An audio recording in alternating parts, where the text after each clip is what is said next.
order to start reviewing our booster bylaws, I want to go over a couple of the pieces so that you understand what the bylaws are. The bylaws are basically a document. It is broken up into 12 articles or sections, and we have to approve them as a group. So we can start by brainstorming a little bit about some ideas, how everything is sounding, and then also we can vote on it as a group, and then we can have the board sign off on it. And so just to get started, I would suggest if you are interested in printing it or if you feel like that's helpful for you, one of the things I did was just circle words and phrases that I thought were confusing, anything that was repeated, any confusing language, and then typos and things like that should also be repaired if we find them. The document should make sense, but it is a business document, so it's sometimes there's words in there that you feel like, I don't really talk like that, or there's no need for it to sound like that. We can make those changes as a group if we want to.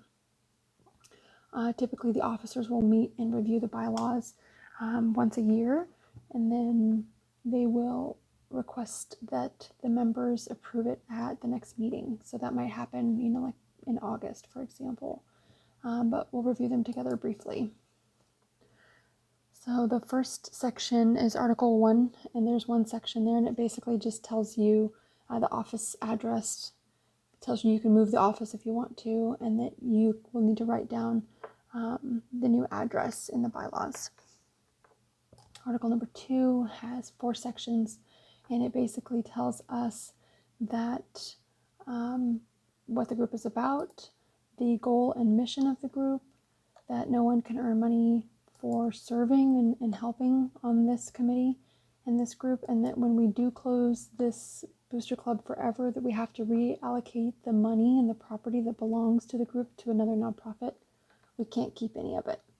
And so the only thing that I would suggest is that we discuss the mission, whether or not the mission has changed, and then reword that for approval. Article number 3 has 3 sections. And these basically say that anyone is eligible to be a member. Members have rights once you're in the organization, and every member has a vote. Dues are due, monetary dues. There's like an entry fee, for example. It says $5 in the current bylaws, and so we might want to discuss that as a group. We cannot transfer our membership to someone else, which means we can't give someone else our vote. That other person will have to go through the membership process and pay their dues just like us. Article 4 has 10 sections, and it basically says that the location and the schedule of our meetings, and so we should decide that as a group for the current school year and what we feel like we can be most accountable for and consistent with. We can use meetings to elect officers, which is what we need to do coming up soon. We have to give notice for meetings, and so we that way everyone can participate and attend and put it on their calendar. And there are such things called special meetings, which might have a specific purpose. And at those special meetings, they can only discuss and make decisions on those special topics. There must be a certain number of people present. This is called a quorum. And that way voting is fair and no shady business is going on. There are rules for meetings, and we can follow them if we want to in that certain order, such as motions and certain waivers and consents and approvals can be included as well, called Robert's Law. Article 5 has 11 sections, and it basically says that it talks about the directors.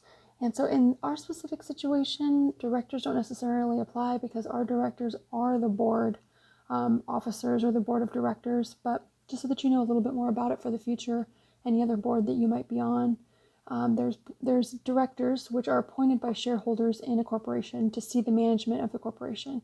In our case, like I said, it's the same. Directors and officers are the same. We are the board, and then there's the members as well.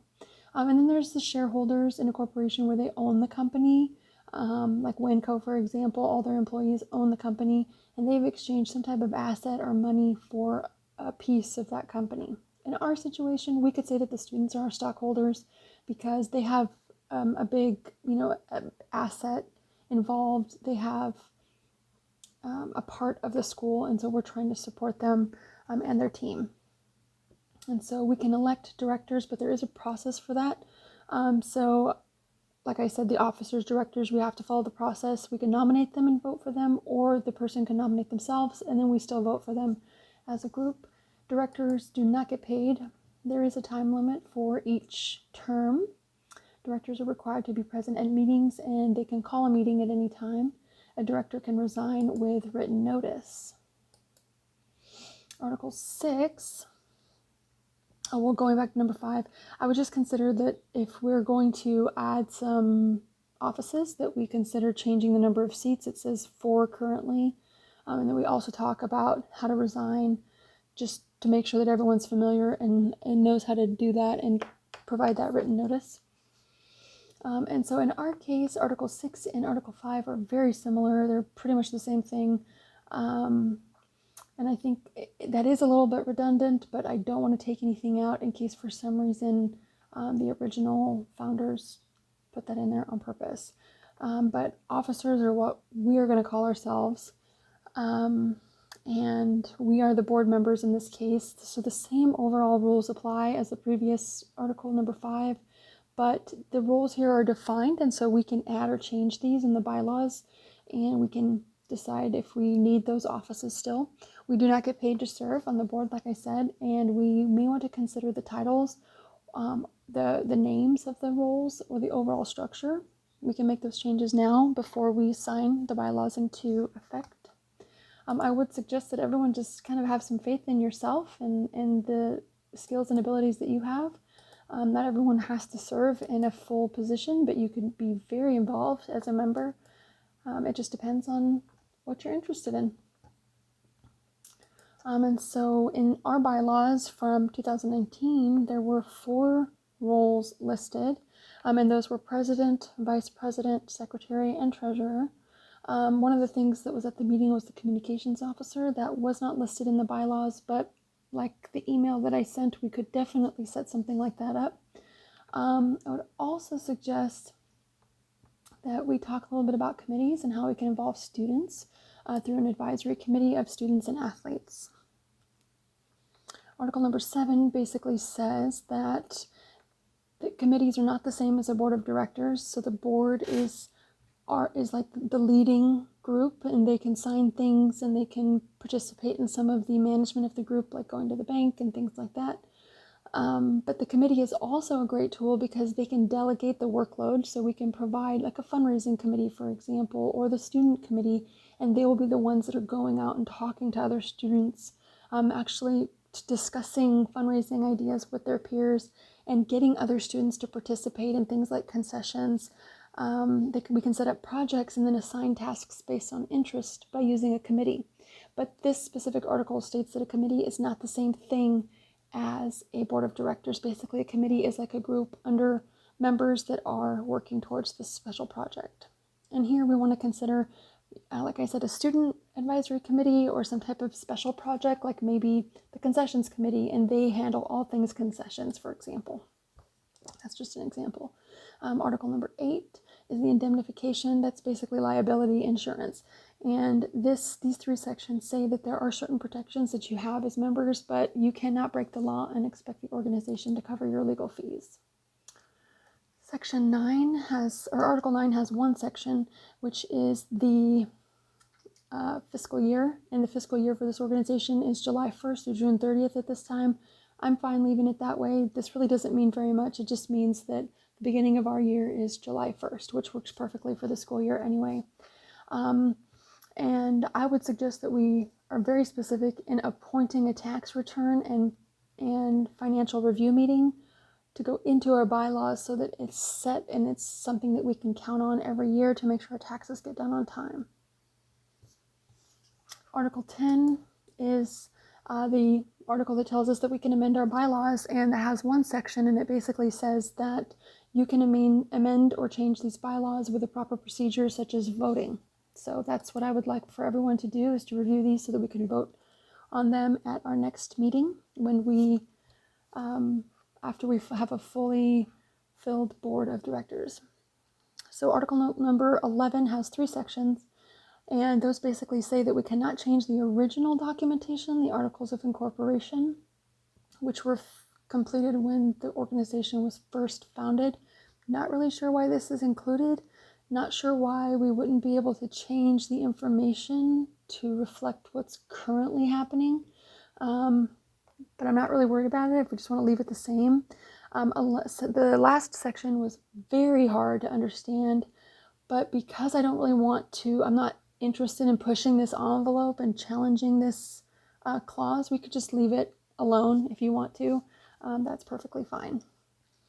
Article number 12 has 3 sections, and this basically says we will keep a current copy of our members to use and refer to our bylaws. So we'll keep everything current and have it available for our members to read at every meeting and somewhere where our members can get to it so that they can make decisions and provide information that's relevant. And that we will, and that any references in this document that says he or him or she or her does not disregard the other gender, and any singular references also includes groups of people. So they just put that in there to make sure that no one can misread the bylaws and say, oh, it's only for girls or it's only for boys or men or women. Okay. And so this next slide is really just to kind of help you guys identify our whole year and some of the things that we talked about the other day at the meeting, but then also some things that I kind of found as I was looking into the history of the Booster Club. And so what I see here is that we have some concessions, fundraiser opportunities, and then we have the crab feed and fireworks. I heard a little bit about game passes, but I don't know exactly when that's available and which games, and so that would be some more information that we need to get. And then I also wanted to throw out the idea of dinner days. These restaurants here and more do fundraiser opportunities, and so we would be able to participate in that, hopefully, if the school's not already doing that. I don't know if there's any, kind of maximum, but we'll have to find that out. So the next steps are that you individually determine what your commitment and what your contribution can be, because that's going to depend on whether or not you want to be on the board of directors or whether or not you want to participate as a member and participate actively in other ways. We do need to make an election because until we get a board, we can't really make any decisions and approve our bylaws. We do also need to determine the future of the 3 boosters. From there, we need to develop a budget, approve our fundraising and our projects for the whole year, and then we need to establish some committees for special interests and get our schedules down so that we know how to proceed with concessions and all of the projects. Thanks so much.